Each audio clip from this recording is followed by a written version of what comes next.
Well, welcome to this online discussion panel. It's hosted by ACAHUCH, the Australian Centre for Architectural History and Urban and Cultural Heritage. And my name is Professor Hannah Lewi, and I'm one of the co-chairs of ACAHUCH, along with Professor Philip Goad and the Dean, Julie Willis. And before proceeding, I'd just like to acknowledge that the physical campus of the University of Melbourne, Parkville, is located on the lands of the Wurundjeri people who've been custodians of this land for over 40,000 years. And today we acknowledge and pay our respects to their elders past and present.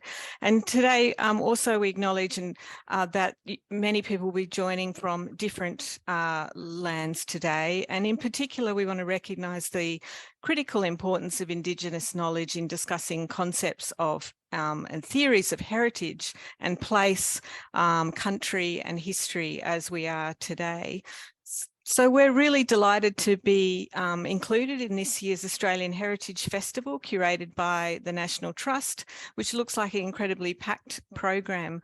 And this event serves as both an opportunity to discuss formative texts in the history and theory of heritage, preservation and conservation, but also to introduce and celebrate a newly published anthology, Historical Preservation Theory, Readings from the 18th to 21st Century, which is edited by Jorge Otero-Pailos. And it's sure to become an essential text, as we were all just saying, for anyone interested in researching in or practicing in the field. And just before we go on with introductions, I guess nomenclature is a bit tricky, and Jorge might be going to talk about this, given the loose collection of disciplines that have informed thinking and practice over the past few centuries around heritage and the varying terminologies around the world, and nuances of these terms like heritage, preservation, restoration, conservation, and so on. So before proceeding, I just want to introduce our panel of speakers today. So Jorge Otero-Pailos is an architect, an artist and a theorist, specialising in experimental forms of preservation, and is Professor and Director of the Historic Preservation at Columbia's University's Graduate School of Architecture, Planning and Preservation, and is the founder and editor of Future Anterior journal and the author of a number of books, including Experimental Preservation, which is a favourite of mine, and he's also the recipient of major international awards for his work. And we're going to hear from Jorge in a minute about the sort of motivations for the anthology. Other speakers in the panel are Dr. Cristina Garduno-Freeman from the University of New South Wales. I'm looking around my screen. Dr. Stuart King from the University of Melbourne. Associate Professor Steve Cooke from Deakin University, Associate Professor Cameron Logan from the University of Sydney, and Dr. James Lesh from Deakin University, and Dr. Amy Clarke from the University of the Sunshine Coast. And all these scholars and colleagues and friends are leading educators and researchers, and I think are really currently reshaping how heritage and conservation theory and training is working in Australia. So we're really delighted to have them gathered in one virtual space today. So I'll be chairing with a bit of an iron rod, because we're going to hear from all our panelists, and we really want to ask from the panelists, after we've heard from Jorge, we've asked them to choose one extract to discuss in 5 minutes from the anthology. And this might be a reading that has been formative to them, inspired them, intrigued them, annoyed them, or suggest possibly a reading or a contender for inclusion that isn't in this current anthology. And at the end, if there's time, I'll add my 2 cents worth there about a reading, and then we'll take questions from the audience. Just in terms of etiquette, I'm just looking at the chat. Theo, I think, is going to help manage that. Theo Blankley from ACAHUCH. So at the moment, if you put your questions in the Q&A or in the, we're using Q&A or chat, Theo? Chat. Chat. Okay, and then we'll come to that at the end. We probably won't have time to go into all of them, but we'll pick a few for discussion. And I guess just before we go into our first speaker, just to talk broadly about an anthology. An anthology like this, they're not encyclopedias, so there's inevitably personal choice involved in selecting works for inclusion that are pragmatic, ideological, whatever. So it's kind of very unfair for us to suggest works that are missing, but we'll play that anyway. And I guess that what was so refreshing in looking at this collection is also the number of texts that have been translated into English. And I think that sort of serves a bit to dislodge our predominantly Anglo-Saxon bias that we have certainly in Australia in the way we have sort of formed this field of heritage theory and policy and teaching. But of course, we work in an Antipodean perspective, and this so-called inverted view of the world makes us might perhaps include very different range of readings were any of us to embark on such a collection. So we'll perhaps be able to touch on that too. But it's really been a joy to look through the book and rediscover things, and also discover things, you know, that we didn't know about before. So I think we'll just throw to Jorge and to start to talk about it. Thank you. Great. Well, first of all, thank you all. Thank you for organizing this. I'm honored that you put together this event. I'm honored to be part of the Heritage Festival of the National Trust, and to be in conversation with all of you, you know, colleagues, friends, people that I admire. And so it's really a pleasure to join this conversation, and I'm so pleased that the anthology is an excuse to have this conversation. I can say a little bit about you know, why I put it together. It was about a little bit over a decade ago that I was asked to teach the required preservation theory and practice class. It's a class that is required in most, you know, preservation programs, heritage programs. And so I was thrown into this task, and I knew I wanted to organize the class around close readings of texts, and, you know, in the typical graduate seminar format, to, you know, follow those close readings by discussion. And so, you know, I wanted students to have contact with the original texts. I wanted them to be able to read the original writings, to grapple with the ideas of the authors firsthand, and to discover the different voices of each author, and how voices and the theorizing of preservation has changed over the centuries. You know, from a kind of Socratic dialogue to a more philosophical text, to a poem, to different ways of really thinking through heritage. So I didn't want them to have to rely on secondary texts that kind of iron out all of those, you know, beautiful textures of the text, and where somebody else is really interpreting the text for the students.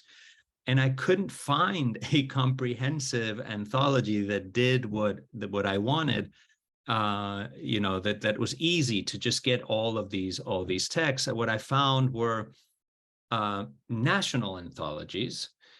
Different countries had their own series of texts, and especially in the 19th century, 20th century, early 20th century, they tended to be very nationalistic.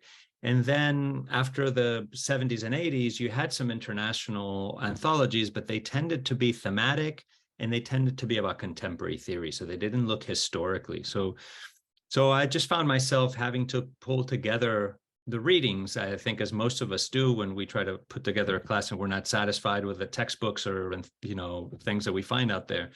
And so little by little, talking to people, I started to assemble writings. And I found, of course, that I had a problem, because a lot of the texts were in different languages, and even very influential texts were in different languages.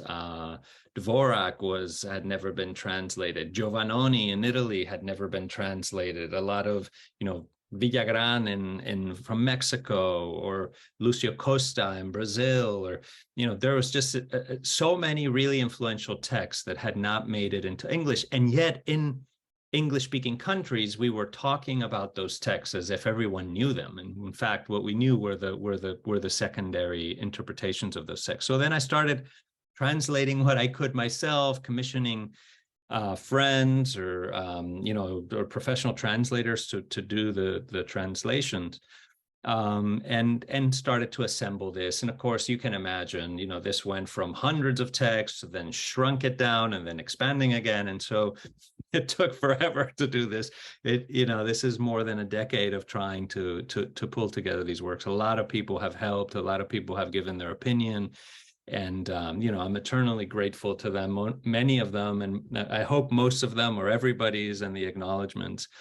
And of course, I had to grapple with a series of issues. Hannah, you already pointed to some, which is that this discipline that we operate in has different names in different places. And even in English-speaking countries, we refer to it by different names. So I try to make sense of that. I mean, in the introduction, I assume that the readers of this introduction are going to be of this anthology are going to be essentially graduate students, professionals that are looking to expand their ideas. So I try to unpack these problems in the introduction, and to give a sense to people of why historically this has happened. Why we have in France, it's called Restauration, in Germany, Denkmalpflege, in Italy, Restauro, in Scandinavia, Bewaring, they're very different kinds of names. And I tried to preserve that multiplicity throughout the anthology. So I think that for me, it was important to pick texts that were influential. So that was part of the criteria for figuring out what to include. These should be texts that have influenced not only their own countries, but been influential internationally, even if they were untranslated. And so, there's different ways of evaluating what is an influential text. But we can talk about that. And of course, I had to also kind of figure out a chronology. When do I start, and what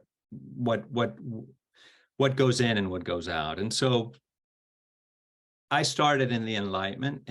It seemed to me that the Enlightenment is really the moment when preservation as a discipline emerges, as a kind of consciousness of the past, as a scientific approach to the past, but also more broadly as a real distinction with how the past was approached before. A sense that even that people's culture is important, and even if you are, for example, going to war against somebody else, another culture, that you have a responsibility to save that culture's heritage. And so a lot of the ideas of the Enlightenment are ideas that we can still see ourselves reflected in. And it seemed to me that made sense, that we're really writing for a contemporary audience, or doing this anthology for a contemporary audience. So looking at the ancient past, and so how the Mesopotamians did preservation, it didn't make as much sense. And so I made that cutoff. We can talk about it as well, if that makes sense. But it made sense to me in the sense that, there was this idea that the natural rights tradition that emerges with the Enlightenment seemed to be very important. And so I'm just clicking through this to give you a sense of, the kinds of texts that are in the anthology. This is the table of contents.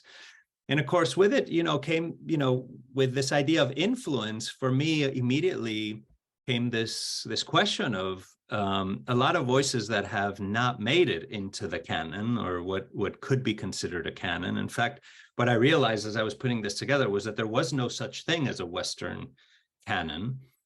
You had kind of national canons that thought they were the Western canon, but then you went to the next Western country, you went to Mexico, and they had a completely different canon than, let's say, the United States or Italy or what have you. So while thinking about this Western tradition, maybe more than a canon, I also began to think about the voices that had been left out. And of course, then I started looking for those voices and looking for different kinds of ways in which those voices might have expressed themselves. And so I looked at different kinds of texts. I looked at poetry, I looked at, kind of essays, I looked at philosophy. And so it tried to include some of those. So here, just to give you a sense of, this is, for example, a very important Enlightenment text, which already begins with this: how do we figure out what's important and what's not in architecture, what's good architecture, what's mediocre architecture? And so, beginning with the Enlightenment, but also offering students the possibility to begin to not just accept the Enlightenment, but also begin to question the Enlightenment. So some texts in the anthology are texts that are meant to really begin to help students pose critical questions about the Enlightenment tradition. And then, you can read through, you don't have to read the thing cover to cover, you can read little pieces here and there. But, there's themes that begin to emerge. So the theme of war, for example, which you can see different governments trying to create different kinds of laws to prevent their armies from essentially destroying other people's heritage. This is one very important text by a Cherokee writer in the United States who, while, America presents itself as having, created national parks and thought about nature as heritage, but of course the Native American population, the First Nations of the United States, thought about nature very differently. And so a lot of that comes through in ways that Western audiences could understand, was translated by people like John Rolling Ridge into poems. This is a poem that's really trying to enter into the Western way of thinking about nature. But through that also comes this whole aspect of heritage. This has to do with landscape, and there's some texts in here that have to do with a way of thinking about landscape as heritage, like John Brinkerhoff Jackson, and then thinking about social issues, thinking about experience, like Marcel Proust, and of course his thinking about smell, thinking about questions of psychoanalysis and our relationship to objects. Donald Winnicott, not a person that has really made it into a lot of theory, but I put in, because he's a big influence for me, and I think for a lot of experimental preservationists, thinking about the role of heritage objects. And then social issues, another theme that cuts through is this relationship to society and how it becomes spatialized.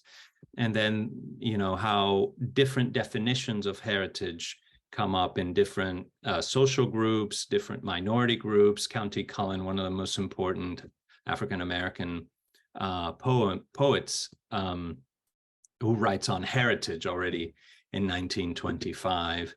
And, another theme that you can see through the anthology is this question of race and culture coming through, and then what gets taken out of the picture, how heritage is a way of silencing also different, different histories, different pasts. There's themes in the anthology that have to do more with more kind of technical or philosophical questions of hermeneutics, of how do you reconstruct a fragment, what's missing, and how that is a method that can borrow from philosophy or can influence philosophy, how philosophers have thought through heritage as a way to actually articulate their own thinking. Have they looked at historically charged objects as a way to think through their own thoughts? And so you have a certain cut through the anthology that also covers some of those texts. Nietzsche keeps coming up as well, and Michel Foucault and Heidegger and others, and Hannah Arendt. Of course, it acquires the political dimensions. She's known for the critique of fascism and her discussion of the banality of evil. But here she is, talking about the durability, the endurance of the world, questions of climate and climate change very early on, already in the 70s. And of course, people like Jane Jacobs making the case that we need old buildings in order to have new cities and new, thinking generatively about preservation. How does preservation generate a new kind of society? And so here Rem Kool has picking up some of those same ideas. So, of course, as Hannah said, I had a point of view. I made a anthology the way that, that tried to really balance the idea of covering what I felt were the most influential texts that would comment to what anyone teaching this class would want to have, but also there are some personal texts there. And of course, I felt very much that there was so much on the table that still, it was almost as if, I was starting to, after a decade of doing this, just starting to scratch the surface. And so we put together a website, which I realize I don't have time to get into, but I give you this QR code that you can look at. And I think in it, you will find, essentially a way to contribute to this effort by contributing texts, posting your syllabi. There are some amazing maps in there that you can use to spark your imagination, as to see, you can look at them chronologically to see what projects, what writings were happening at the same time. And we can get into that a little bit if you want a little later, but I realize I'm over time, so I'll stop. Thank you. Great. Thank you very much, Jorge. Sorry, we have to stop here because we'd like to keep hearing from you. But I think what we'll also do is in the ACAHUCH events page, we might put some links into the website and to the book and so on. I think we'll move on straight away to hear from one of our first panelists. And I think I'm vaguely looking at my list in chronological order of what texts that each of you have selected to talk about briefly. And I think, Cameron, I think you might be up first with the Cunningham reading of 1853. All right, thanks, Hannah, and thanks, Jorge. It's a tremendous gift to us as educators to have this anthology now, and I'm really looking forward to making better use of it in years to come, as I've just started to really work my way through all that's there, and particularly in the lead up to this event, to have a really good look at it. So just before I get into it, I'm on Bidjigal land today, and just to pay my respects to the traditional owners, and to acknowledge that the land was never ceded. So in coastal Sydney. As someone trained in American studies, I was curious and pleased to discover the Anne Pamela Cunningham text, her letter addressed to the ladies of the South, which to be included here. And with my Americanist hat on, I was also a little bit disappointed about the omission of one of my favorite essays, J.B. Jackson's Necessity for Ruins. However, you were not going to include two Jackson essays, and I know that you did include the one you mentioned. But I find that the Necessity for Ruins to stand as a significant piece of preservation theory in the kind of American studies tradition, and enjoy it, though I don't get to use it a lot. But I'll talk to the one that's included in the anthology, as we're here to talk about the book, not dwell on my interests in the field. Cunningham's letter to the ladies of the South was published in the Charleston Mercury on December 2nd, 1853, and it was the opening salvo, really, in a campaign that led to the foundation of the Mount Vernon Ladies Association, and that in turn led to the protection and ultimately the restoration of George Washington's estate, Mount Vernon, which had fallen into disrepair in the period under the stewardship of Washington's own heirs. And the letter I picked, I suppose, because it introduces, it's not the American context that I want to pull out and pull apart here, because that's not the audience, I presume, is not principally interested in that. But I think the letter introduces several tensions, which may in a way be vexing for advocates and for heritage professionals. But looking at those tensions, I'd suggest reveals active strains within the tradition of heritage conservation, and for better or worse, have not been extinguished by political and social developments in the subsequent 170 years.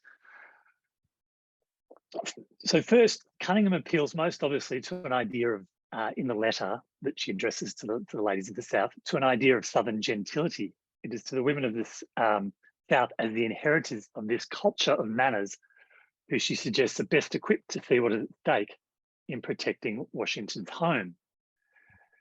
Now, while racialized chattel slavery is not named in the letter, it implicitly underpins the distinction she draws between North and South, which she clearly distinguishes between in the letter. So the guardianship that she's promoting or wanting to promote in the letter, and for which she thinks the Southern women are peculiarly equipped in her appeal, this guardianship is unquestionably, I think, one with the guardianship of the institution of slavery, often called institution of slavery, really a regime of terror. So her address is profoundly tied up with that. There's no question in my mind, and that's important, I think, and obviously a profoundly reactionary strain in what she's doing. At the same time, she vigorously defends the existing qualities of the landscape against the threat of its commercialization and industrialization, I should say. She warns against the idea of the growing American national spirit, meaning the spirit of enterprise, of development, of capitalist industry and its exploitation of land and people. So the tension here, I guess, is between a deeply reactionary defense of the South and its meaning, and a critique of the extractive and destructive industry of development and despoilation of all that is pleasant. Now, this is not a tension for her. This is completely of a piece. It is a tension, however, for us reading this, between an idea of something is indefensible on the one hand, and yet the very same appeal, she's appealing to a deep strand that we would think of as part of the main spring of sort of preservation or heritage conservation, that protection against despoilation of beautiful places and things. So that's the first point in here. The second point I want to make is about gender. And this is one of the very few pieces in the collection written by a woman, and we don't have perhaps time to explore the reasons for that in detail. Perhaps we might revisit it in the Q&A. But it's worth noting that women have actually played an outsized role in the American preservation movement, often as leaders of patriotic societies, as in this case, but also of local resident campaigns and groups. Antoinette Dowling comes to mind, of Rhode Island, who leveraged her energetic local activities into national prominence in the field and from the late 1950s onwards. In my own research in Washington, DC, women play an extremely important role in coalescing support for historic preservation and more democratic planning in DC through the latter decades of the 20th century. And they were key to forming the citywide organization, Don't Tear It Down. So there's this lineage of prominent women as preservation activists, thinkers, promoters, that Cunningham sits at the apex of in a certain way within the American tradition, and we might translate that here through someone like Annie Wyatt, founder of the National Trust in New South Wales. However, I guess the question there is there's a tension between what she's actually saying, which is deeply patriarchal. That is, that the reason to preserve it is that Washington himself is a father of the nation, and she's calling upon women to celebrate and hold up, I guess, a sort of cult, if you like, of the fatherhood in terms of nation and of that lineage and that idea of genealogy. So interesting couple of tensions.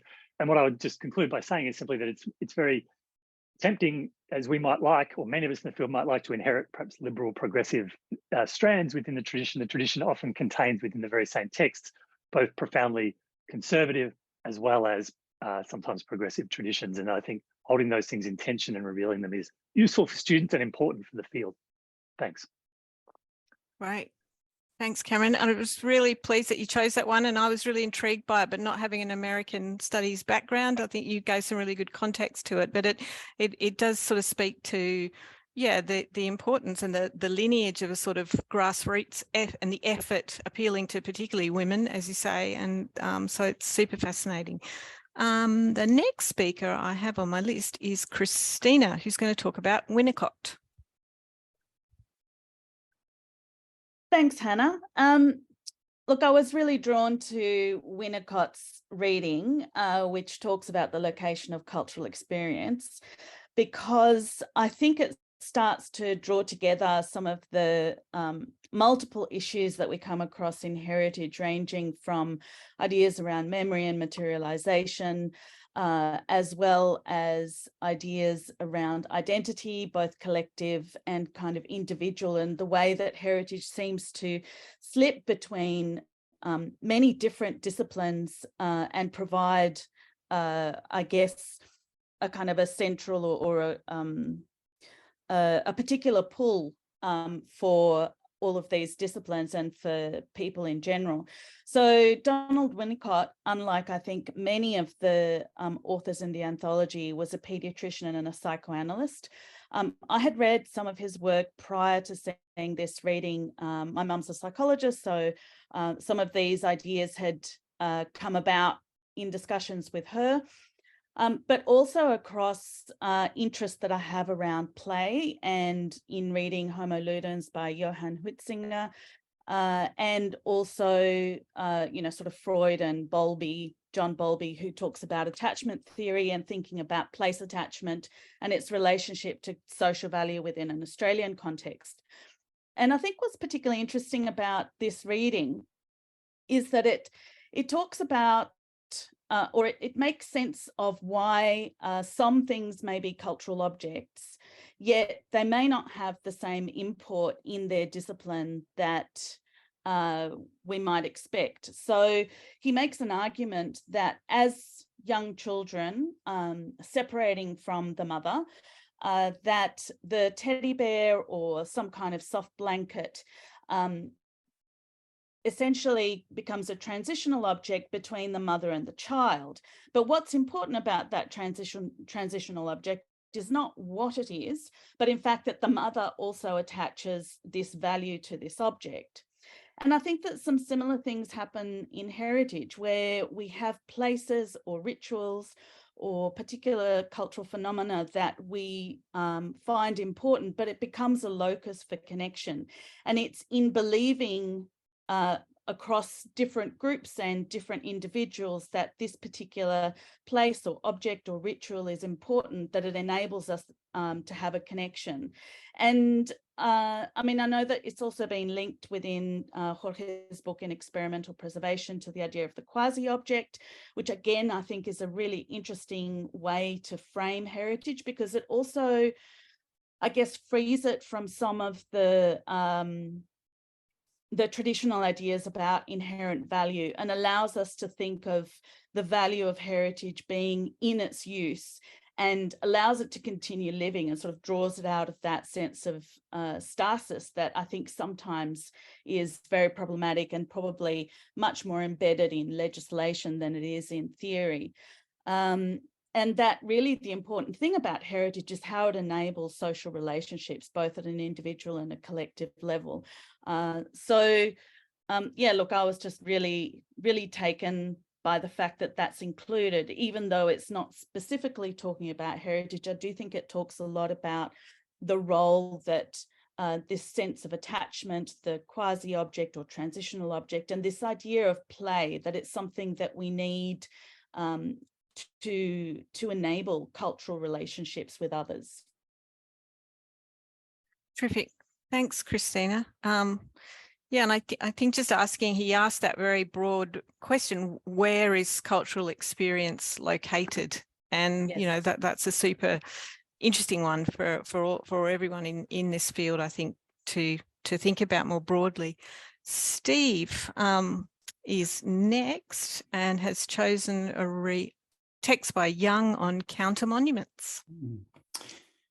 Thanks so much, Hannah. And it was a really hard choice picking just one of these readings. There are some very familiar names, some old friends, and also some new acquaintances who I'm really looking forward to getting to know better, particularly given my language limitations. But for today, I chose a familiar friend, James Young, from 1992 on the counter monument.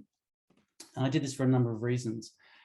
Young is a beautiful writer, elegant in his expression, deceptively simple in his concepts, but groundbreaking in his approach to the politics and poetics of Holocaust memory. He's also someone who's put his money where his mouth is, or in the discourse of the contemporary university, demonstrated impact. through his involvement in numerous high-profile Holocaust memorial and museum design competitions. And these have resulted in some truly creative, inspiring and moving installations, such as the Memorial to the Murdered Jews of Europe in Berlin. His writing was also hugely influential for me personally. His monograph, The Texture of Memory, where he expands on the concept of the counter monument, was published a year later, and his approach to reconstructing the biography of memorials informed my own subsequent research on Holocaust memorials and museums. The counter-monument movement originated in Germany in the 1980s, an explicit rejection of heroic memorial forms, the figurative statue, overwhelmingly male on a pedestal, to provide new ways of dealing with difficult histories through alternative memorial forms. And Young draws on Robert Mussell's famous dictum, there is nothing so invisible as a war memorial, akin to Jay Winter's assertion that they're often mere white noise in stone, to develop a close reading of the history of the memorial, revealing that rather than being immutable, these sites of memory have a history and a geography. They change over time and space, both in their materiality and in how they're read or understood. And Young's approach complicated our approach to Holocaust memory and to the landscapes of memory, showing how it was a product of its time and place, influenced by both local and global politics, as well as different approaches to representation. Now, although I think affective and mobility's terms have complicated his argument somewhat, and his art historical approach perhaps doesn't particularly help with understanding visitor engagement with memorial sites. And for this, I'd probably turn to Wolf Kansteiner's work on cultural memory. Young's work on the poetics and politics of memory still has a lot to say on the issues of difficult heritage. So Sharon MacDonald coined this now ubiquitous phrase in her 2008 book on the conservation of the Nazi past in Nuremberg in Germany. And more recently, MacDonald provoked us again with the increasing rhetorical uniformity, particularly of official commemorative practices. She argues that this difficult heritage is no longer difficult. It has lost its capacity to provoke. And it's here that Young's analysis of counter-monuments can help us perhaps think through how we might make difficult heritage difficult again. And I became fascinated by the memorial in Harburg that Young analyzes. Harburg in Germany, called The Monument Against Fascism by Jochen and Esther Schalev-Gertz.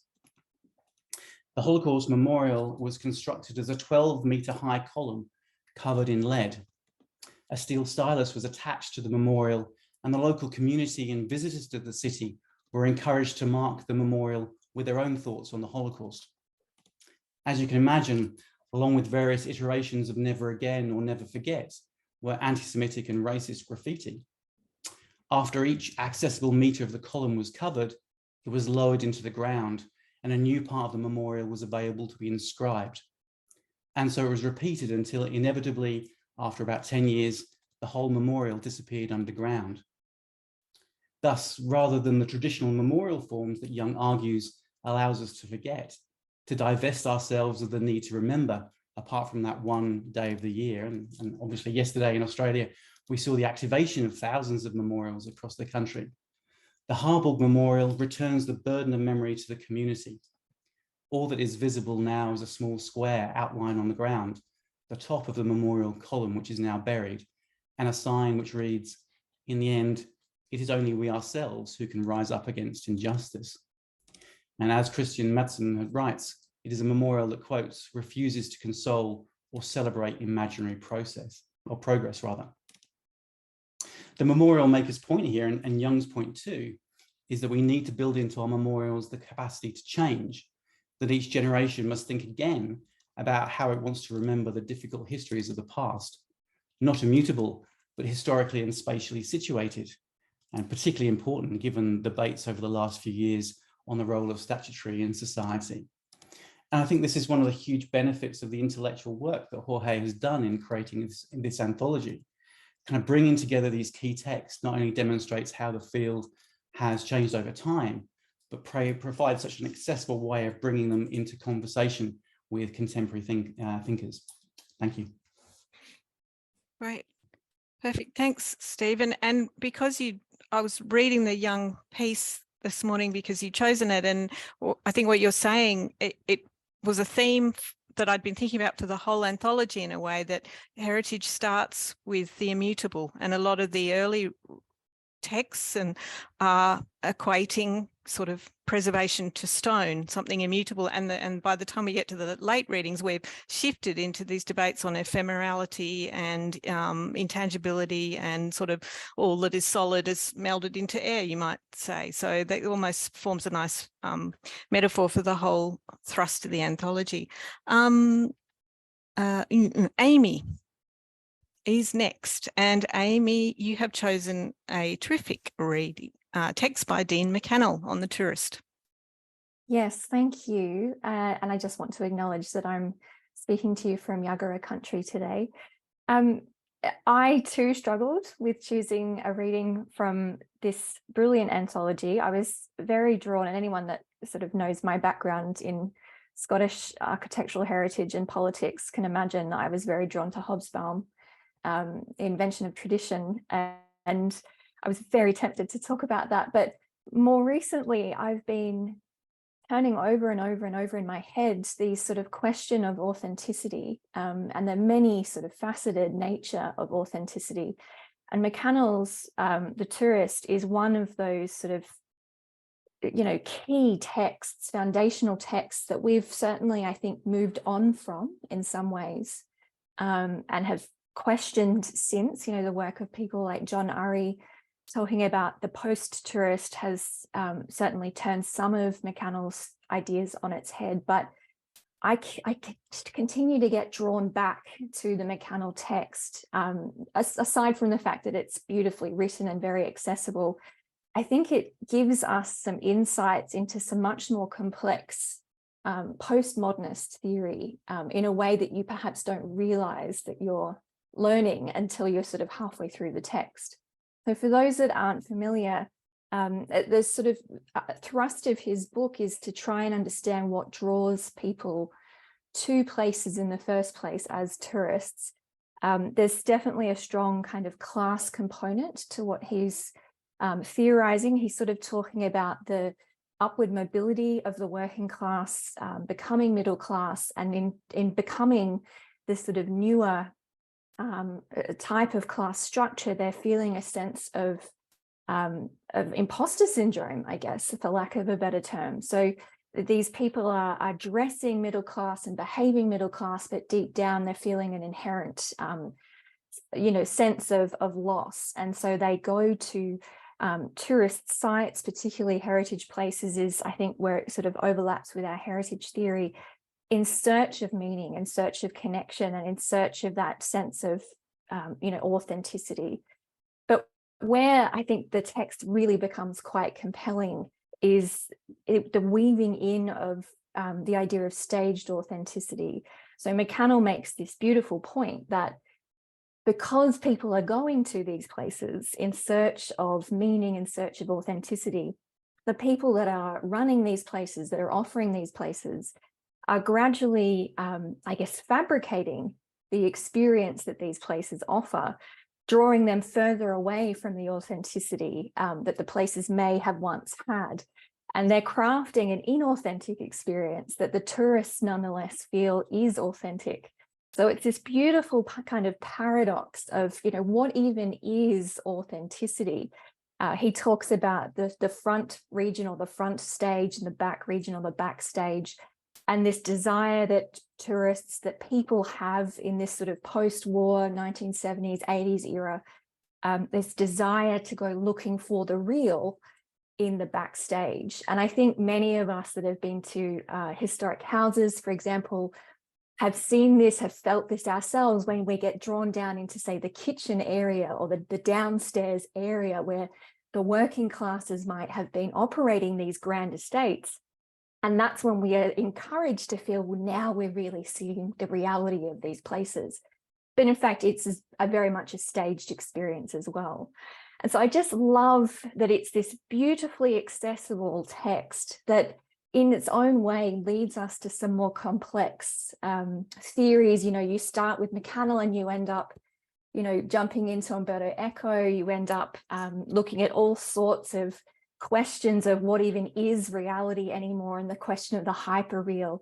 And I think there's just something magical about allowing ourselves to question that very specific idea of authenticity, given that from a practice experience, you know, the Borough Charter, for example, but many of our international charters as well are expecting us as practitioners to be able to point to a sort of material authenticity and say this is real and this isn't real. When, you know, when we're reading this, we're reading McCannell, we're internally saying, well, nothing's real anymore, so why are we even bothering? I just think, how wonderful is that?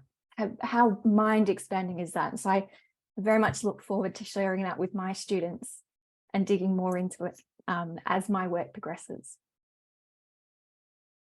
Thanks, Amy. Yeah, look, I think McCannell has been a big influence for me as well, and just is refreshing to be interrogating not just the meaning of the heritage monument itself, but the meaning of the us as tourists, our experience of that place. And he, you know, sort of draws on sociology from Goffman and so on to really start to interrogate that, and it's super useful and interesting. Stuart King is going to talk about David Lowenthal, and Lowenthal's writing's been pretty big influence on Australia, I think. Great. Thanks, Hannah. So, you know, so I've chosen David Lowenthal's article, or an excerpt from his article rather, Fabricating Heritage. It's from 1998. And I came to this, my own career, I've worked in architectural practice, and I now work between architectural history and heritage. And this is an excerpt that deals with relationships between history and heritage. The title also captured my attention, Fabricating Heritage, along with some other members of the panel. I've spent some years editing the Architectural History Journal, Fabrications. And of course, that journal uses that title in a positive sense. But you know, there were some personal connections here for me. And this provided me with a way of starting to think about aspects of heritage that I engage with. So as Jorge's introduction to the excerpt explains, the text here is coming from an article which is in some ways a summary of Lowenthal's book, The Heritage Crusade and the Spoils of History from 1996. And the key thrust of the excerpt concerns, I guess, subjective and perhaps even instrumental interpretations of history in heritage, overlooking historical facts in favour of cultural myths and often nationalist narratives. And so this is a strong critique against those practices. And so in this piece, Lowenthal succinctly outlines some of the ways in which this can happen. So for example, he talks about the sort of upgrading or the updating anachronistically of the past in the presentation of heritage. He also talks about selectively forgetting aspects of the past in the ways in which places might be presented, or contriving genealogies within the past, and also importantly claiming precedence or possession. And this last point, you know, is particularly pertinent to Australia's settler colonial heritage. So the excerpt, I think, you know, invites reflection on the ways in which this can happen. So not just in the presentation or interpretation of heritage, but at the various stages of heritage management. And this is where I go to some areas of particular interest. So my mind turns, first of all, to some of the biases that we see within heritage lists and registers. Those biases are typically legacies of their initial constitution.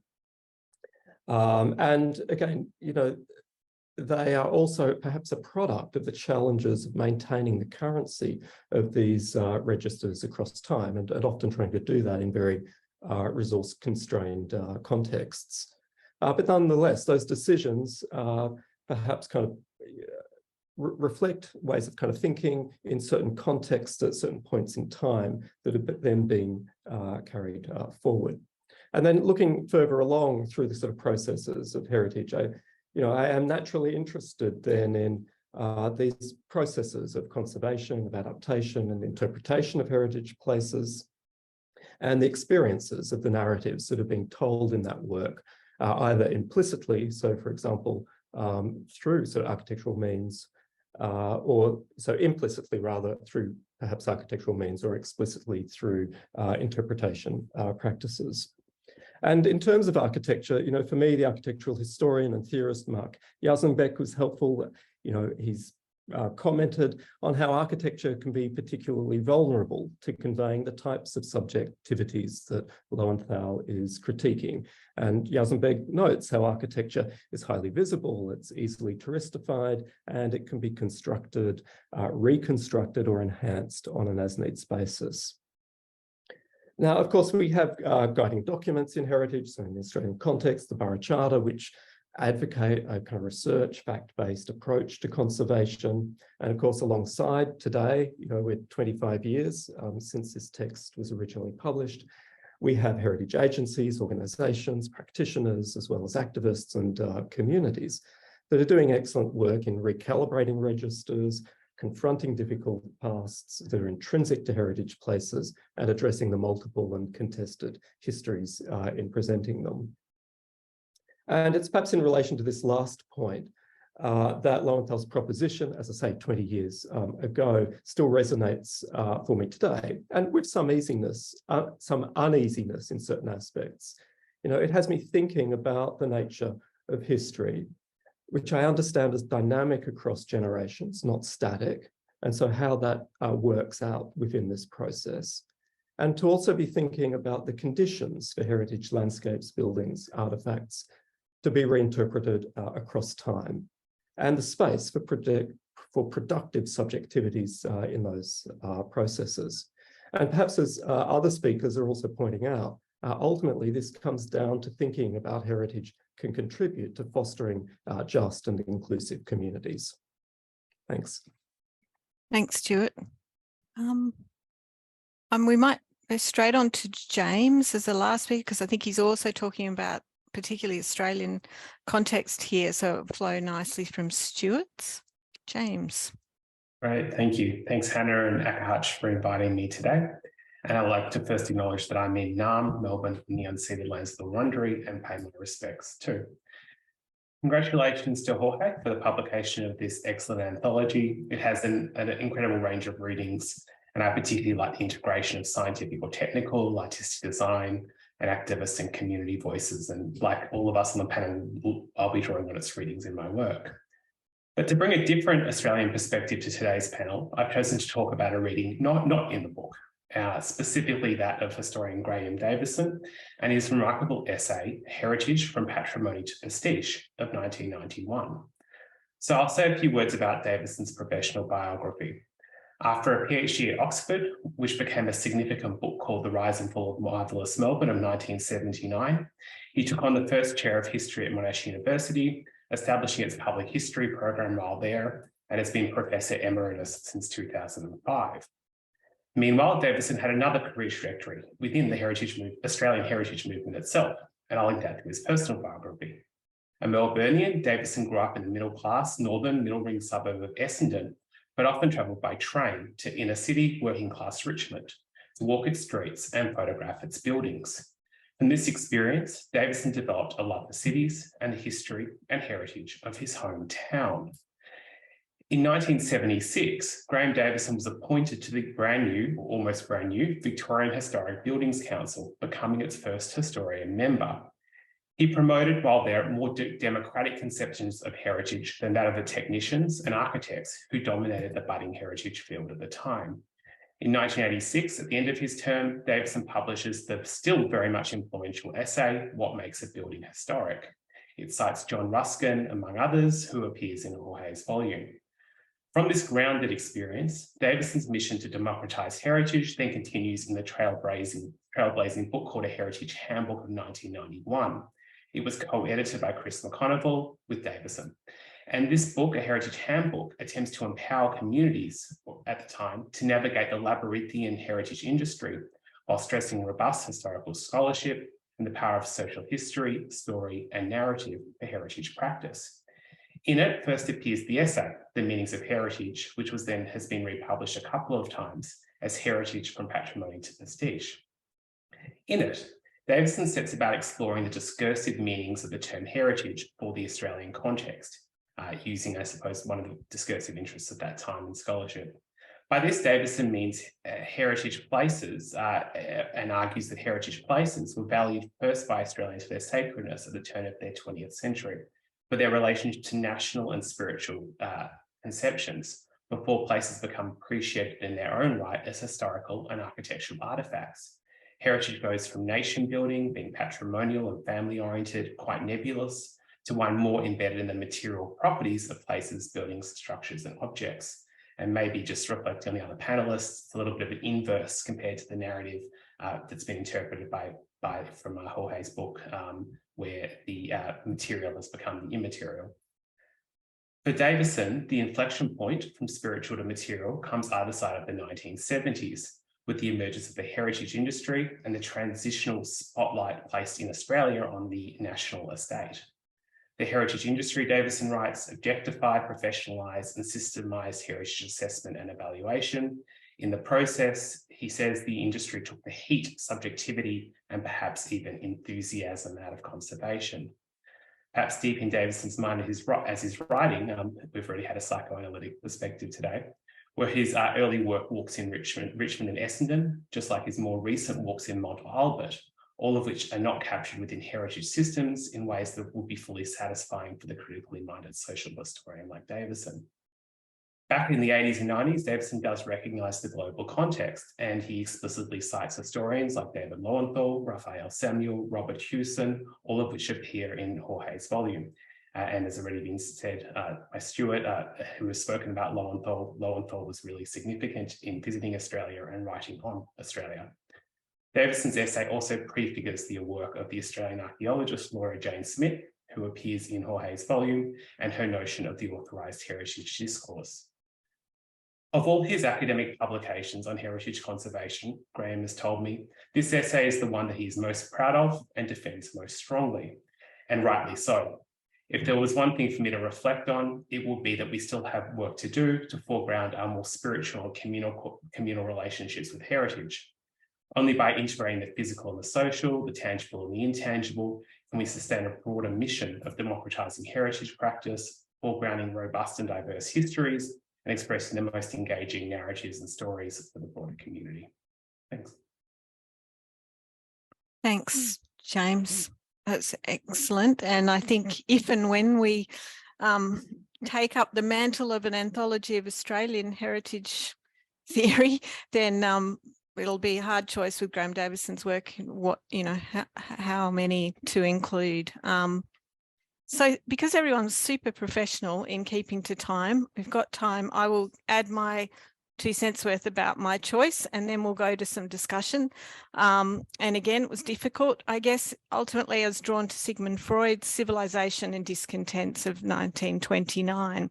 And this was formative in my own PhD research on memory, place and heritage in the latter 1990s, when I grappled with many of the texts included in this anthology, but I sourced them manually by traipsing around libraries and getting photocopies in London. So boy, would this volume have been useful then. But I think Freud's application, no matter how flawed, of a kind of archaeological metaphor for memory recovery, using the analogy of a sort of palimpsest of an ancient city like Rome, did become influential. And importantly, for heritage theory, Freud attempts to shift from concerns about understanding individual memory and its connection to place with collective memory and its connection to places. And this then is further developed by thinkers like Maurice Habwachs, who are cited in many readings in the anthology. And I think it's wrong to say that some of these things are just relegated to mere theory. They're embedded, consciously or not, in our policy documents like the Borough Charter, that it emphatically asserts that we have shared appreciation of places, and that places help us remember individually and collectively. That's what the Borough Charter says. So Habwax, in talking about collective memory, influences both architects that were very formative still in my own architectural education, like Aldo Rossi, and also what I think is a really magisterial book from the 1990s of M. Christine Boyer's The City of Collective Memory, book from 1994. So ultimately, if I was going to include something else, I was thinking about a piece from Boyer's book.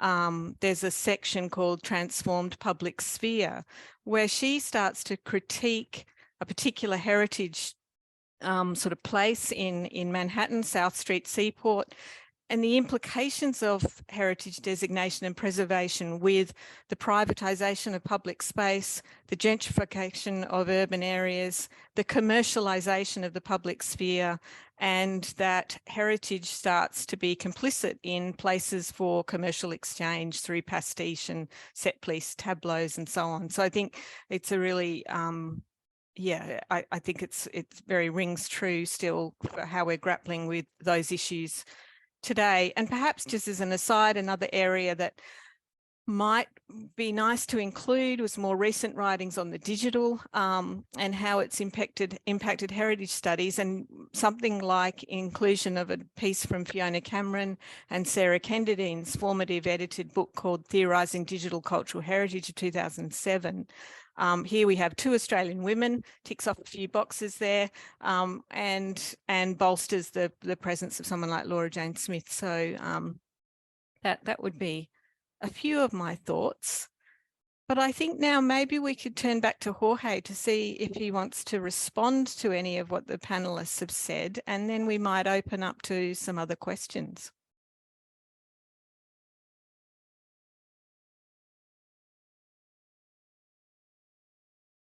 Sorry, it took me a while to unmute over there. Just a word of gratitude to all of you for taking the time to look at the anthology, to read it carefully, and for your wonderful readings of each of these readings, for your suggestions. What I am most excited about is to see the amazing intelligence that is at work in our discipline, and the minds that are thinking through and grappling with the issues that are urgent in our time through these texts. And so I just hope that, and I know that through your teaching, that students will be inspired to read, inspired to think for themselves, inspired to theorize for themselves. And really that's what this anthology was trying to do, to introduce students to the discipline, to how to think about heritage, and to have it. I mean, I find it to be so much fun. And I hope that, you know, and listening to you all, I was just having, you know, a great time, because my mind was making connections that weren't there before. And so I just hope that, and I know it will happen, that in your hands and through your teachings, you know, a new generation will become gripped by the idea of heritage as well.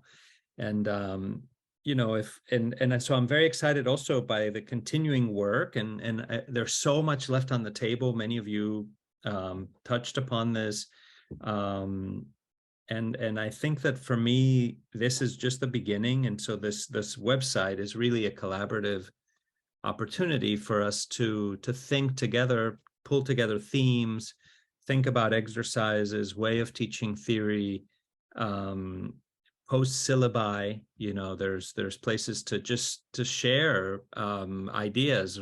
How does one structure a class like this? How does one create dialogues? And maybe it could be also a platform for creating discussions among students beyond one university, because I think things just take on a different meaning when students are able to talk to one another in the way that, you know, that we are able to do here. And we all know that it's taken us so long, so many years of developing these conversations to make them available to students. So, I'm opening this as an invitation to you to let me know, to participate, to join forces. The website is just the beginning for us to think a little bit differently about heritage. Part of this, I think, one of the things I didn't hear, which I was expecting and anticipating in your, in the criticism, was, well, what about the Borough Charter? Why isn't it in here? And what about the Venice Charter? And what about all these so-called, dogmatic charters of heritage? And I was very intentional about not including them, and including the writings of people that led to those charters, the people who originated the ideas, the innovative thinking. So I was really looking for the innovators, because at that point, when it becomes policy, it's really a different animal than theory. It is entirely prescriptive. It is not, and I think some of you mentioned this, that with Graham Davidson's own problems with policy takes out the enthusiasm and the pleasure out of, and kind of the essence out of the work of heritage. So I think that for me was very important to reclaim the speculative dimension of theory and the stronger connection to practice, therefore, actually, the critical dimension of theory, the contestatory, the dissenting dimension of theory, rather than the affirmative, dimension of policy. And for me, that's very important for the field as well, because it has been, in a way, dominated by the legalistic understanding of misunderstanding, I think, of what theory can be. So, but again, thank you all for this reading and for your suggestions, which I've taken note of, and I will add them to the website. Everybody, by the way, that contributes something to the website is credited on the website. And again, I invite you all to take a look. Great, thanks, Jorge. I mean, I might throw in a question for all the panel and Jorge, I guess, on then just broadly about what an anthology represents for the discipline. And we mentioned something about the canon, and whether does this sort of represent a coming of age of something called, in Australia, heritage, as we use that word more, heritage discipline, and some kind of consensus? Or, I mean, it's certainly, I think, anthologies of architectural theory. There was quite a few big doorstoppers in the 1990s and early 2000s, and they did have quite an influence on research and scholarship, I think. But in some ways, they also might have flagged the death knell of theory in architecture, but maybe we won't talk about that. But I don't know what anyone thinks about that. And how do anthologies work? Are they operative? Do they shape knowledge, or are they critically reflective and backward looking, I suppose? You're on mute, Chris. I think they do both, Hannah. I think that's a really interesting way to look at them, because if you're just starting out and you're just trying to understand the field and where it's come from, having a few anthologies, and I know, for example, Laura Jane Smith's Cultural Heritage Critical Readings in Media and Cultural Studies was extremely useful for me when I was trying to come to grips with the field during my PhD. And something like Jorge's anthology would have been equally influential, as well as the Fiona Cameron and Sarah Kenderdine's book, in terms of giving you a sense of what has been done before, but also what's left to do and the kind of lay of the land. But then at the same time, those anthologies are in themselves an artifact of that particular time and can tell us what was really important and what the dynamics at play were. So, I mean, I look forward to future anthologies, and potentially, I guess, Jorge, maybe in another 10 years, you'll do a second edition with, a preface that talks about what's been added and maybe what has been withdrawn, and so that we see the way that knowledge is actually shifting over time. And that's a good thing. It's not a bad thing. Anyone else want to jump in?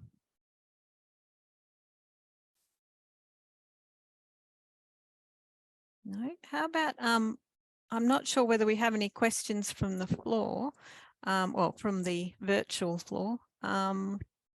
So if anyone does want to put a question into the chat, please do. We've got sort of 10 minutes remaining if you do want to do that, or we can flag that you want to turn the camera on and ask the question. I've just made it possible for the audience to unmute themselves and start their video. Okay. Anna, maybe in the meantime, can I ask a question that maybe Absolutely. we can all reflect on? Please do. As I was reading the anthology, Jorge, I got to the end and thought, how did you decide when to stop? Because there's been so much work, particularly the last sort of 15, 20 years in this space. And I was sort of reflecting something that Chris just said about this kind of continual evolution of knowledge. And I was thinking, did you intentionally sort of set yourself a time in the sand to say, after this point, even if something's really compelling, it needs to age for a bit before I can know to include it? Because there was certainly work, you know, by Dennis Byrne, for example, some of the work on heritage diplomacy, some of Cornelius Holtoff's work that I was thinking, oh my goodness. But then I thought, you know, maybe it's just too early to include this in an anthology. So I wondered what your thoughts were on that.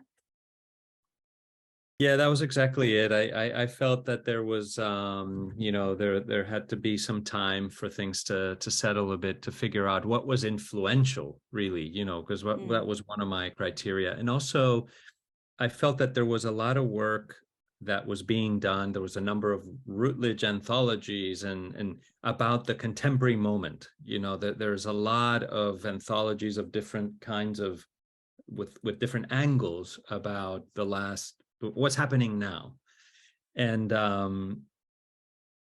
once I gave myself this task of starting in the 18th century and going to the 21st century, I had to balance it. You know, then I gave myself this kind of almost year by year, right? And I didn't want to have too many texts. You know, I didn't want it to have to, you know, be too weighed towards the present, if you know what I mean. Because I actually feel there's so much interesting work in the 19th century, the late 18th century, that we know nothing about. And so part of the pleasure recently has been, you know, talking to Islamists that work on Cairo and work on Tunisia and other places, you know, the kind of colonial and anti-colonial work of the 19th century, the kind of thinking that went into remaking heritage at that point. That is a whole other push, you know. The language barrier there is so big. So translating from Arabic, you know, is a huge thing. But we have a few texts that are super important, and that I hope that, you know, so more on that. And then the other aspect, you know, that I think is really important, that I only was able to start to scratch the surface, was First Nations. You know, how does one begin to capture the knowledge that that they contributed and in many ways got absorbed into Western culture? You know, there's a lot of scholarship, for example, that talks about American democracy really would have not been possible without contact with the more egalitarian, you know, Algonquin tribes of the Northeast and what have you. So I think that is, I'm very excited about that stuff. And of course, it's outside of my realm of expertise, but I hope that this will spark also interest in recuperating, you know, a lot of really important thinking from the past that could be extremely relevant to us today. I mean, we look at the past through our contemporary lens, obviously, but I didn't want to just look at our present as if it didn't have a history. you know. And you know, for example, that was one of the reasons, you know, Cameron, I thought it was a very interesting choice that he picked Cunningham, because I went back and forth on whether to put Cunningham. You know, for a while when I started the project, I had her in. Then I took her out because I was like, well, you know, how could I put her in? She was like a slave owner. She was, you know, a patriarch. She, you know, but at the same time, incredibly interesting person, because she, if women could have had a political role, she would have been a president of the United States, probably. I mean, so she channeled her political ambitions through heritage and mounted this national organization. We're speaking here on the platform of the National Trust of Australia, but the American National Trust wouldn't have been possible without somebody like Cunningham. So then I put her back in, and especially, you know, as I was finishing the book with Black Lives Matter and so on, I was like, okay, you know, I have to have her in. So, but there's some problematic essays there that I figure will be good for discussion in a seminar. Yeah. Hannah, if there's no other, I didn't really want to pick up that point as such, but thanks for the comments, Jorge. I enjoyed it for that reason, and I picked it for that reason because I think I like to talk about those things in my teaching or in my work generally, where the tensions are inbuilt into these sort of, they're not always reactionary forces, but forces that may be objectionable to us in one way or another, that are built into the enterprise in various ways. And it's just more interesting to think with those rather than to ignore them. But I want to ask just a different, or ask a different question and perhaps prompt a slightly different discussion based on what goes into an extract. And as Stuart commented in his thing, it's like, oh, I should say it's an extract from, and how you actually went about selecting it. Because when I looked at, for example, I was looking in that little section, particularly in terms of temporally, and I was looking at the Lamp of Memory extract, which I teach every year in the class, for better or worse. And what I often pick up on is a section at the very beginning of the essay where he notes that he couldn't appreciate the Alps in the way that he does in this very difficult, sort of slightly difficult for the students to read opening section with a sort of appreciation of the natural scene. He notes that he couldn't appreciate, or he couldn't be warmed by this feeling if there weren't architecture amongst it, and he can't think or can't remember without architecture. But the point, of course, is that if he were in the New World, he makes a point, by which he means North America, presumably, he couldn't evoke those feelings. And so we have a discussion then about the meaning of landscape, and so I introduced the concept of country, weirdly enough, Australian Indigenous or First Nations concepts of place belonging through Ruskin in that moment in the course. So there we lose that in the anthology. I guess, you know, obviously you cannot include 50, 40, 30 or 40 page essays. We just have a, you know, encyclopedic thing. So I just wanted to say a little bit about when and where you made those decisions, how difficult it was, and what sort of guided that. It was heart-wrenching for all the reasons that you just mentioned, because I knew I was cutting out really juicy bits here and there, but I tried to capture the bits that kind of crystallize the main idea, and so that they become an entry point for students in a discussion, and that they're short enough that they can read them for class. Because what I noticed is, yes, when I started teaching this class, I was telling them to read 200 pages a week, and they simply were not doing it. And so, you know, I started cutting it for them so that we could have a compare and contrast between a few essays. And so it's really meant to facilitate teaching. And of course, if one wants to go deeper into a text, then the sources listed, and, you know, so people can go to it. But and also to even out a little bit the pace of the book, so that every text is more or less the same length, more or less, because some are shorter, some are longer, but they're around 2,000 words. So when you're assigning reading, you know that more or less it's the same reading per week. And that was just a long process of also iterating with my students, seeing what worked, seeing what didn't, what things they picked up on, what things they didn't. It's not perfect because every year is different, as you know. Some group of students picks up on one thing and another one picks up on something else. But it was a trade-off for sure, you know. Thanks.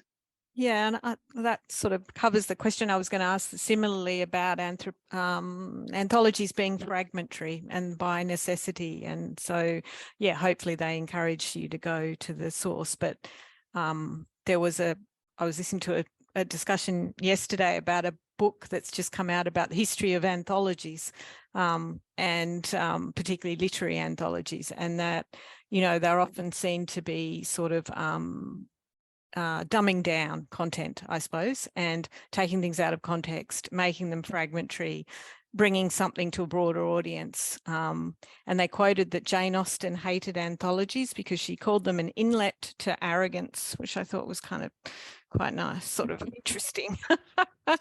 But yeah, so I suppose the inevitability of the fragment, but well, this is why I also spent a lot of time writing introductions, and that slowed down this process a lot, because it would have been easy to just cobble together readings. But I felt that to balance the cutting, I needed to provide a context. So, to give a sense of where this person comes from, what's their background, when were they writing, what was happening in the world, what were they responding to? So the students have a frame to hang things on.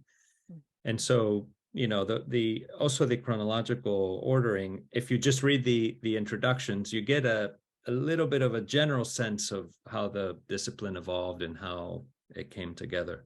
So that was the balancing that I tried to play. I think the fragmentary nature is also helpful though. Quite early on, it actually made me laugh, Jorge, where you had sort of paired Schinkel and then Hugo, where they're both paying each other out, essentially, the German suck and the French suck. And it made me laugh. I thought, you can't get that experience when you're dealing with 200, 300, 400 page text. When you trim them down and put them next to each other, you see things that you perhaps wouldn't have seen as obviously, the other way around. So I think there's probably plus and minus to the anthology approach. Yeah, definitely. And it's definitely worth emphasizing that the contextual introductions that Jorge's written are fantastic. And yeah, you can just go through and read those for anybody to pick up the volume. Well, it is 1:26. We have done very well on time. I can't see any questions from the chat, unfortunately, but we did have 100 and people. I was just going to ask something. Yes, please do.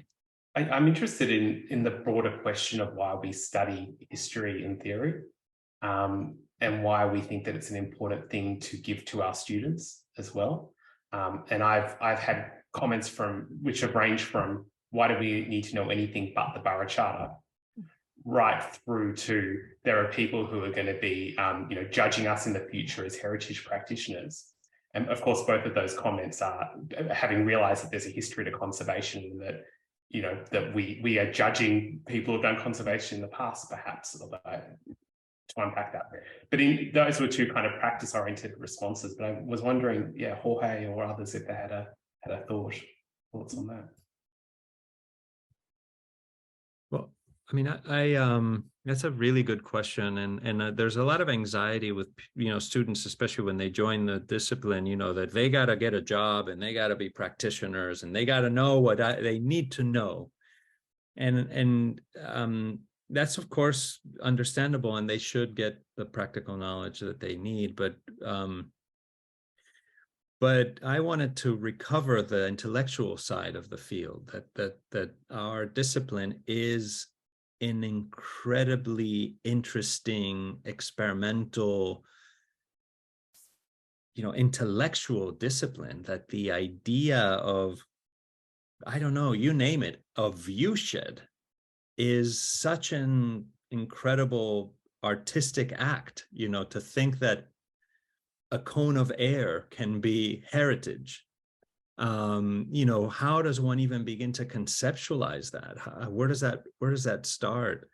I think there's so much amazing thinking that went into developing this field that is unexpected, is so creative, is so generative, is what it is, making culture. It is a form of imagining what culture can be, and it's so radical in many ways. And part of that has been lost, you know, that kind of experimental side. I'm very interested in, because I'm also a practitioner, and I wouldn't be able to practice unless I was thinking, you know, or think unless I was practicing. But you know, when I started teaching this, you know, I found people within the discipline of historic preservation that said things like, "What a waste of your time," you know. It's like, why would you do that? But I think those people have come around over the years, because I think it's so compelling. The material is so compelling in and out of itself, that once you start getting into it, you realize how much you owe to these folks that wrote before you or thought before you. What I tried to do also was to link it to practice, you know. So in the website, you will see that a lot of the different, sorry, my dog's asleep over here and is snoring. Hopefully the audience is not, you know, still awake, but I hope that with the website, people will be able to see the connection to practice. So we did a lot of work with my students to map out all of the heritage sites that the theorists in the book mention. And because these were the places that sparked their imagination, that they had to grapple with, that troubled them. And so you'll find a heritage site, but the information you will find is who thought about that site, not who necessarily legislated about it or who visited it, or, you know, it's a different kind of information. And so it's very interesting, for example, to see, you know, that certain sites in certain places were thought about by people in another continent who never went to that spot, but still were troubled by it. And so you have Villagran talking about Trondheim Cathedral. He's in Mexico. He's looking at the Norwegian examples. You have contemporary theorist in the middle of Cincinnati thinking about West Africa, and they've never been there, you know, and they're talking about African heritage sites. And, you know, these kinds of connections to me are super interesting to see what seemed relevant at any one time. And so you can click by 50-year increments, and you can see the pins moving kind of around the planet, you know, what the general kind of intellectual attention is going towards. And that's where I think, going back to the question of the present, it's very interesting, you know, what we're paying attention to today. And there's a lot, and that, again, we're so much missing from the 19th century, because of course, all of those colonial expeditions had to do with expoliation and heritage and so on. And so the kind of material that's coming out of that is of a different kind. Brilliant. Okay. Well, now we are at time, and Amy's posted on the chat the website of the what Jorge is talking about. Now we have got one question, but we might just acknowledge the question, but and then wrap it up, because I know it's getting late for you, Jorge. You probably want to be asleep like your dog. But there's a question around, how does one navigate contemporary historical preservation practice with retrofitting for energy efficiency and climate change mitigation? And I think there is certainly a thread of that in some of the latter extracts, and some of the early ones, surprisingly, around climate, and you included people like, I think, Fitch and whole others in that. Yeah, absolutely. There are some examples in the book, and some examples that are particularly early, you know, that you wonder about, but you see that they're in relationship to broader, you know, contextual problems. And so, you know, and when Fitch is writing in the 70s, he's writing because of the oil crisis, but Fitch was writing already in the 40s about a climate, you know, and Daniel Barber, who is now in Australia, has written about Fitch and Fitch's work in the 1940s. But it takes on a different take, especially with people in landscape earlier, you know, the kind of environmental interest, Brinkerhoff Jackson, and then there's a lot of John Muir and Olmsted. The American engagement with nature is very important. But I wanted to contrast, for example, the Native American, you know, John Rowland Ridge, who says, please do not trample on Mount Shasta, you know, leave it alone. And John Muir, first thing he does is try to climb it. And, you know, for him is about the, you know, the challenge of being in nature and so on. So trying to contrast these things. Yeah, and there's been quite a lot of scholarship work around rethinking 19th century writers around environmental change, Ruskin and everyone else, and your work has dealt with that as well. So again, it's an example of how these historical readings can reignite contemporary concerns, I think. I think we'll wrap it up.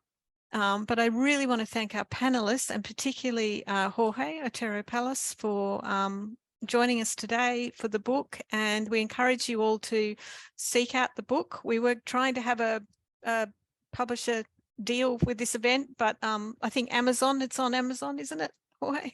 Yes, it is. Yeah. And thanks for coming, everybody. A terrific audience. So see you all later. Thanks again. Thank you so much. Thank you. Thanks very much. Thanks, Jorge. Thanks, Hannah. Bye.